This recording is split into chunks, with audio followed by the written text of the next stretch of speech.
Satu insiden serangan kejam berlaku di sebuah pangsapuri di Johor melibatkan seorang pemuda yang menjadi mangsa serangan sekumpulan lelaki. Mangsa yang berusia 21 tahun dijemput oleh seorang wanita bernama Bella yang dikenali melalui media sosial. Pertemuan yang pada awalnya dianggap sebagai pertemuan biasa itu ternyata menjadi perangkap apabila sekumpulan lelaki menyerang mangsa secara fizikal dengan kekerasan yang melampau. Kejadian ini telah membuka mata masyarakat tentang bahaya yang mungkin wujud di sebalik hubungan yang dibina melalui media sosial dan memberi peringatan tentang perlunya lebih berhati-hati ketika berinteraksi dengan individu yang tidak dikenali secara peribadi.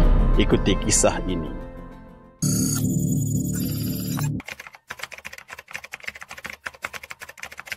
Pada 18 April 2025, suasana di sebuah pangsapuri di Pletong Baru Masai, Johor digemparkan dengan satu kejadian serangan berkumpulan ke atas seorang pemuda. Insiden tersebut bukan sekadar pergaduhan biasa. Ia melibatkan satu perancangan jenayah rapi yang mengejutkan ramai. Mangsa dikenali sebagai Faris, seorang operator kilang berusia 21 tahun, menerima jemputan daripada seorang wanita bernama Bella yang dikenalinya menerusi aplikasi TikTok. Hubungan yang pada mulanya nampak biasa, rupa-rupanya menjadi perangkap yang membawa malapetaka. Berdasarkan siasatan polis, Bella telah mengatur pertemuan dengan mangsa di sebuah unit kediaman di pangsapuri tersebut. Bella dilaporkan menghubungi Faris dan mengajaknya datang ke rumahnya atas alasan tidak sihat dan ingin ditemani. Tanpa mengesyaki apa-apa, Faris bersetuju dan tiba di rumah Bella sekitar jam 9.30 malam. Mangsa yang menyangka hanya akan berjumpa untuk berbual seperti biasa, langsung tidak menyedari apa yang sedang menantinya. Setibanya di lokasi, mangsa disambut oleh Bella, namun tidak lama kemudian sekumpulan lelaki menyerbu masuk ke dalam rumah. Mereka segera mengurung mangsa dan memulakan serangan tanpa belas kasihan. Serangan dilakukan secara bergila-gila oleh sekurang-kurangnya 7 orang lelaki dengan disaksikan oleh Bella sebagai mastermind. Mangsa ditumbuk, ditendang dan dipukul menggunakan objek tumpul. Tiada ruang untuk melarikan diri, apatah lagi untuk melawan. Mangsa mengalami kecederaan serius pada muka, telinga kiri dan beberapa bahagian badan yang lebam teruk. Keadaannya ketika itu sangat lemah, namun dia tetap berusaha menyelamatkan diri selepas beberapa jam dikurung. Mangsa akhirnya berjaya keluar dari rumah tersebut dan melaporkan kejadian di Balai Polis Pletong sekitar jam 11.14 malam. Polis segera memulakan siasatan berikutan tahap kecederaan yang dialami mangsa begitu teruk. Siasatan awal mendapati lokasi kejadian merupakan rumah sewa Bella. Rakaman kamera litar tertutup dan kenyataan saksi menjadi petunjuk penting dalam mengenal pasti semua suspek yang terlibat. Dalam keterangannya, Faris menyatakan bahawa selepas dipukul, dia turut diperas ugut untuk menyerahkan wang sebanyak RM3,000. Disebabkan tidak mampu memberikan jumlah itu, Faris hanya menyerahkan RM600, telefon bimbitnya serta motosikal Yamaha Y16 miliknya. Menurut Faris, ugutan dan pemukulan itu bukan sahaja secara fizikal tetapi turut mengancam nyawanya. Beberapa saksi jiran yang mendengar jeritan mangsa turut melaporkan kejadian kepada polis.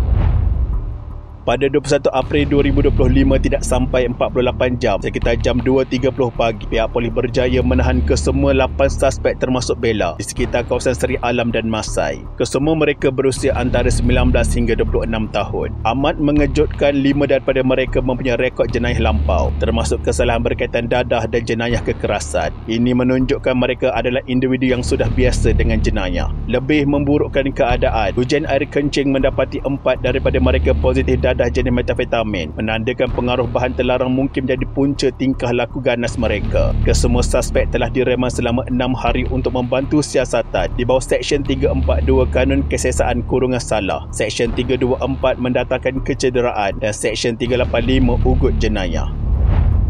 Dalam sidang media, Ketua Polis Daerah Seri Alam Superintendent Muhammad Suhaimi Ishak menyatakan bahawa motif kejadian masih dalam siasatan tetapi tidak menolak kemungkinan ia berpunca daripada dendam atau unsur pemerasan. Dalam rakaman video yang tular, mangsa kelihatan duduk di lantai sambil dipukul oleh beberapa lelaki. Video berdurasi lebih 1 minit itu mengundang kemarahan netizen yang menyifatkan perbuatan itu sebagai kejam dan tidak berperi kemanusiaan. Ramai yang tertanya-tanya siapakah Bella dan mengapa dia sanggup menjadi umpan dalam serangan sekejam itu. Setakat ini, tiada kenyataan rasmi dari pihak berkuasa, namun pihak polis telah mengklasifikasinya sebagai suspek utama. Bella yang digambarkan sebagai gadis manja di TikTok kini berdepan dengan persepsi buruk masyarakat. Berdasarkan siasatan lanjut, terdapat bukti mesej dan panggilan antara Bella dan mangsa yang membuktikan pertemuan tersebut memang dirancang terlebih dahulu. Beberapa saksi turut tampil memberi keterangan bahawa Bella dan kumpulan lelaki tersebut sering dilihat bersama di kawasan Pangsapuri itu sejak beberapa minggu sebelum kejadian. Pihak polis juga sedang menyiasat sama ada insiden ini berkait dengan sebarang kumpulan gangsterisme atau sindiket ugut yang menjadikan media sosial sebagai platform untuk mengenal pasti mangsa.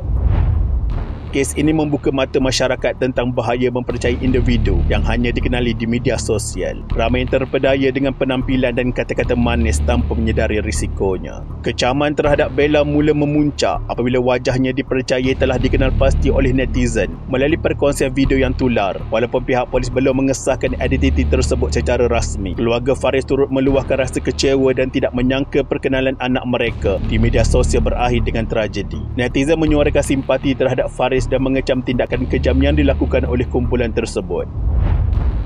Pada 25 April 2025, semua 8 suspek dihadapkan ke Mahkamah Majestik Johor Bahru. Pendakwaan dijangka menambah pertuduhan bergantung kepada hasil laporan perubatan dan forensik. Jika disabitkan kesalahan di bawah ketiga-tiga seksyen kanun keseksaan tersebut, suspek boleh berdepan hukuman penjara sehingga 10 tahun, denda, sebatan atau ketiga-tiganya. Mangsa pula kini masih menjalani rawatan susulan dan kaunseling berikutan trauma fizikal dan emosi yang dialaminya. Pihak keluarga mangsa menyeru agar keadilan ditegakkan dan hukuman setimpal dikenakan ke atas pelaku. Kes ini turut mendapat perhatian pertubuhan hak asasi dan NGO yang menggesa kerajaan meningkatkan kesedaran tentang jenayah yang berpunca dari perkenalan media sosial. Seorang ahli psikologi menyatakan bahawa mangsa serangan seperti ini boleh mengalami trauma jangka panjang termasuk ketakutan sosial, kemurungan dan gangguan tidur yang kronik. Dalam masa yang sama, ada juga laporan mendakwa bahawa beberapa suspek adalah penganggur dan terlibat dalam aktiviti tidak bermoral lain di kawasan tersebut, namun ini masih dalam siasatan polis. Timbul pula teori panas yang menambah bara kepada kes ini. Kononnya, punca sebenar serangan bukan semata-mata kerana pertemuan media sosial, tetapi kerana mangsa telah sailang Bella daripada teman lelakinya sendiri yang dipercayai salah seorang daripada suspek.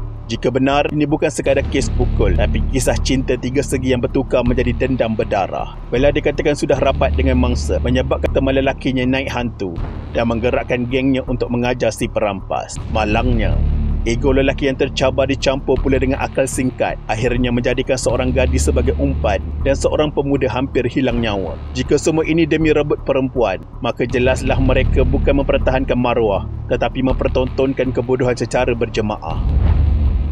Kejadian ini bukan hanya meninggalkan kesan kepada mangsa, tetapi juga memberi tamparan hebat kepada semua yang menyaksikan dan mendengarnya. Seorang pemuda yang datang untuk berkenalan, kini terpaksa menghadapi trauma fizikal dan emosi yang mungkin akan membelenggu dirinya sepanjang hayat. Kepercayaan yang diberikan kepada seseorang di dunia maya akhirnya membawa kepada penderitaan yang tidak terungkapkan. Walaupun keadilan sedang dicari, luka yang ditinggalkan oleh peristiwa ini tidak akan mudah sembuh. Bagi mangsa, ia adalah pengalaman yang merubah hidup.